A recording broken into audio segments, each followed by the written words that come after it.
Lead compensator use ചെയ്തിട്ടുള്ള ഒരു design problem നമുക്ക് നോക്കാം. സ്റ്റെപ്സ് നിങ്ങൾ പിന്നീട് നോട്ട് എഴുതിയെടുത്ത് കാണാതെ പഠിച്ചോളാം. ജസ്റ്റ് ഒരു പ്രോബ്ലം വെച്ചിട്ട് സ്പീഡിൽ അങ്ങ് എക്സ്പ്ലെയിൻ ചെയ്യാം. ഇതാണ് നമ്മുടെ question. Design a phase lead compensator for the system Sean.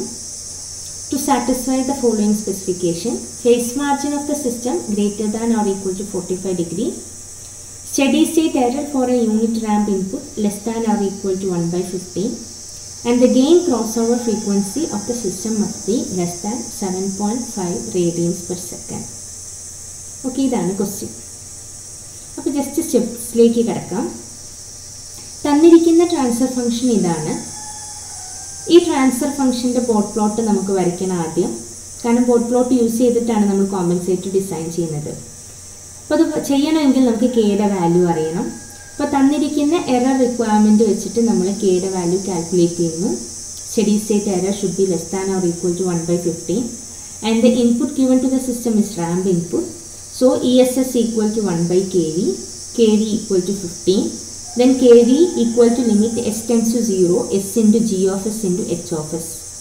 Using this equation, kV is equal to k, so k equal to 15 എന്ന് കിട്ടി. 15 കിട്ടിക്കഴിഞ്ഞാൽ the original transfer function g of s equal to 15 by s into s plus 1. ഇതിൻ്റെ boat plot വരയ്ക്കുക. Boat plot വരയ്ക്കാൻ ആദ്യം j omega substitute ചെയ്യുന്നു. then corner frequency വെച്ച് table ഉണ്ടാക്കുന്നു. A frequency less than the lower cutoff frequency and a frequency greater than the higher cutoff frequency ഒക്കെ നമ്മൾ എടുത്തു. എന്നിട്ട് നമ്മൾ മാഗ്നിറ്റ്യൂഡ് പ്ലോട്ട് വരച്ചു. ദെൻ ഫേസ് ഇക്വേഷൻ യൂസ് ചെയ്തിട്ട് ഫേസ് പ്ലോട്ടൊക്കെ വരയ്ക്കാം. ഓക്കെ, വരച്ച് വെച്ചിരിക്കുന്ന ചിത്രം നോക്കാം. ഈ ഗ്രാഫിൽ ഈ കേഴ്സർ മൂവ് ചെയ്യുന്ന ഈ താഴെ ഭാഗത്തൂടെ കാണുന്നതാണ് മാഗ്നിറ്റ്യൂഡ് പ്ലോട്ട്. ബോട്ട് പ്ലോട്ടിൻ്റെ magnitude plot of the uncompensated system. അതുപോലെ ഈ താഴെ കാണുന്ന ഗ്രാഫാണ് phase plot of the uncompensated system. അപ്പോൾ ഈ പ്ലോട്ട് ഗെയിൻ ക്രോസ് ചെയ്യുന്നത് സീറോയിൽ ക്രോസ് ചെയ്യുന്ന നോക്കി കറസ്പോണ്ടിങ് ഫ്രീക്വൻസി ωGC കിട്ടി. ഈ ωGCയിൽ എന്താണ് ആംഗിൾ എന്ന് നോക്കാം. ഇതാണ് angle -167. So 5GC equal to -167, 5GC plus 180 equal to phase margin. So that is equal to 13 degree. അപ്പോൾ അൺകോമ്പൻസേറ്റഡ് സിസ്റ്റത്തിൻ്റെ ഫേസ് 13 ഡിഗ്രിയേ ഉള്ളൂ. നമുക്ക് വേണ്ടത് 45 ഡിഗ്രിയാണ്. അപ്പം നമ്മൾ ഡിസൈനിലേക്ക് പോകണം. അപ്പം ഒറിജിനൽ അൺകോമ്പൻസേറ്റഡ് സിസ്റ്റത്തിൻ്റെ ബോട്ട് പ്ലോട്ട് വരച്ചു, അതിൻ്റെ ഫേസ് മാർജിൻ കണ്ടുപിടിച്ചു. ആ സ്റ്റെപ്സ് കഴിഞ്ഞു. അപ്പോൾ ഇനി 45 ഡിഗ്രി വേണം എന്ന് പറഞ്ഞിട്ടുണ്ടെങ്കിൽ നമ്മൾ എന്താ ചെയ്യുക വെച്ചാൽ 45 + 5 എടുക്കുക. ലാഗ് കോമ്പൻസേറ്ററിൽ നമ്മൾ ചെയ്ത പോലെ തന്നെ 45 റിക്വയർഡിൻ്റെ കൂടെ ഒരു 5 ഡിഗ്രിയും കൂടെ കൂട്ടി 45 + 5 എടുത്തു. അപ്പോൾ ഓൾറെഡി ഉള്ള ഫേസ് മാർജിൻ എത്രയാണ്? 13 ഡിഗ്രി. അതിൽ നിന്ന് മൈനസ് ചെയ്തു. അപ്പോൾ ബാക്കി എത്ര വരുന്നുണ്ട്? 45 + 5 - 13, 37. അപ്പം നമ്മൾ അത്രയും ലീഡ് നമ്മൾക്ക് പ്രൊവൈഡ് ചെയ്യണം. ലീഡ് കോമ്പൻസേറ്റർ വെച്ചിട്ട് അത്രയും ലീഡ് റിക്വയർഡ് ആയിട്ടുള്ള ആ 37 എന്ന് പറയുന്ന ആംഗിൾ നമുക്ക് പ്രൊവൈഡ് ചെയ്യണം. So φm value maximum phase we have to provide using our compensator is 37 degree. അപ്പോൾ ആ φmൻ്റെ വാല്യൂ കിട്ടിക്കഴിഞ്ഞാൽ നമ്മൾ ആൽഫയുടെ വാല്യൂ കണ്ടുപിടിക്കുന്നു. കാരണം alpha is equal to 1 - sin φm divided by 1 + sin φm. അങ്ങനെ ആൽഫയുടെ വാല്യൂ കിട്ടി.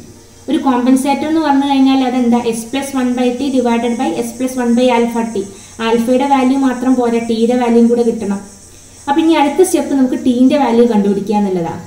ടീൻ്റെ വാല്യൂ കണ്ടുപിടിക്കാൻ വേണ്ടിയിട്ട് നമ്മൾ എന്താ ചെയ്യേണ്ടതെന്ന് വെച്ചാൽ കിട്ടിയിരിക്കുന്ന ആൽഫ വെച്ചിട്ട് -20 log 1/√α എന്താണെന്ന് കാൽക്കുലേറ്റ് ചെയ്യുന്നു. -20 log 1/√α. അപ്പോൾ കിട്ടിയിരിക്കുന്ന വാല്യൂ വെച്ച് കാൽക്കുലേറ്റ് ചെയ്യുന്ന സമയത്ത് നമുക്കത് എന്ത് കിട്ടും? -6 dB എന്ന് കിട്ടും. സ്റ്റെപ്സിലേക്ക് നിങ്ങൾക്ക് നോക്കണമെങ്കിൽ നോക്കാം. ആൽഫയുടെ വാല്യൂ φm കിട്ടി 37, ആൽഫയുടെ വാല്യൂ കിട്ടി. ആൽഫയുടെ വാല്യൂ വെച്ചിട്ട് -20 log 1/√α -6 dB എന്ന് കിട്ടി.